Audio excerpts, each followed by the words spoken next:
Hi, this is Kelly Shaw. I'm with the Rocky Mountain Sasquatch organization. I'm near Lake Shasta in French Gulch is the name of the place. I'm here just checking out a sighting report area of French Gulch. It happened in 1991, the third week of June. The gentleman was a retired Army sergeant.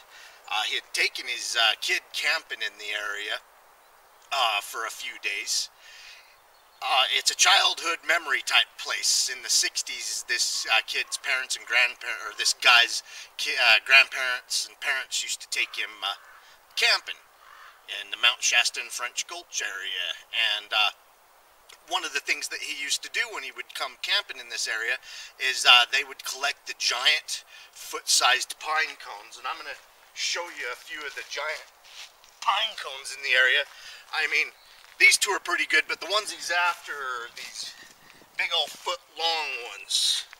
And he used to like to collect them while they were still kind of green, and they would collect them in the summer or the fall and use them for Christmas decorations and stuff. So the last night they were there, he decided to collect some of these. So he drove up on this dirt road in the darkness, and he found a pretty good area of pine cones. I don't know if you guys can see behind me, but there's a bunch of pine cones scattered about here.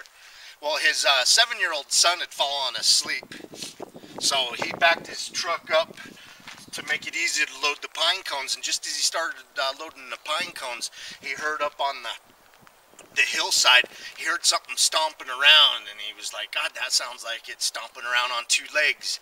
And then it made some type of a screaming, screechy noise.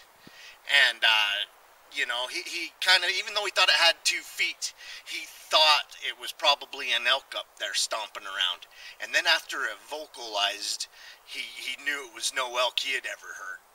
So he started to kind of trip out, and he started loading these pine cones up a lot faster. He was in a truck and had a shell bed and everything. And then the creature started stomping down towards him, and down the mountainside, and he could tell it was on 2 legs. And then he got scared, and he says not much scares him. He'd been through the army, and he'd been to Afghanistan and Iraq and whatever, so you know, he'd really lived some fear of dying on a day-to-day basis in some of his past experiences, and this really shook him up. Plus, he didn't have a gun. And so he went up and fumbled to get inside the truck in fear. Took him a minute to get in, and he starts up the truck, and he can still hear it coming down, and he hears it come up behind the truck, and he turns the headlights on, which turns the tail lights on, and he also had his foot up on the brake, so it left a redishness, and a 7-foot tall creature on 2 legs come up into the lights where he was standing gathering the pine cones and putting them in his truck. He could see it in his rear view mirror, and he said it had reddish brown fur. He says it was probably brown, but the redness from the tail lights possibly made it kind of red.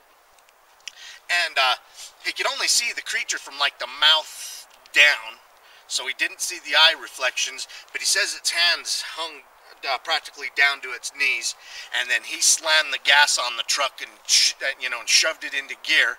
And this woke up his son, and he said he was driving like a maniac to get out of there. And he says at one point in time, he damn near rolled his truck on that dirt road getting away. And anyway, his kid started questioning him and stuff, and he drove like a bat out of hell until he actually got to pavement, heading back to French Gulch. And he finally told his kid that he thought he saw a Bigfoot. And his 7-year-old kid started harassing him. Oh, Dad, it was probably a bear. And I guess still to this day, his kid gives him a little bit hard time about his Bigfoot experience. As a matter of fact, the guy finishes his report off that he wants somebody to prove this to the Bigfoot community so people will quit harassing him about his terrifying experience. I mean, obviously it wasn't scared of him and his truck. Whatever brought the Bigfoot in, I mean, it walked right up to the tailgate of his truck.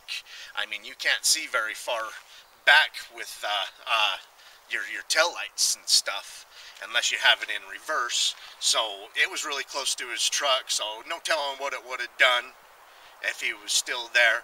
But He said if he had had a gun, he would have shot a few shots in the air and tried to scare it away.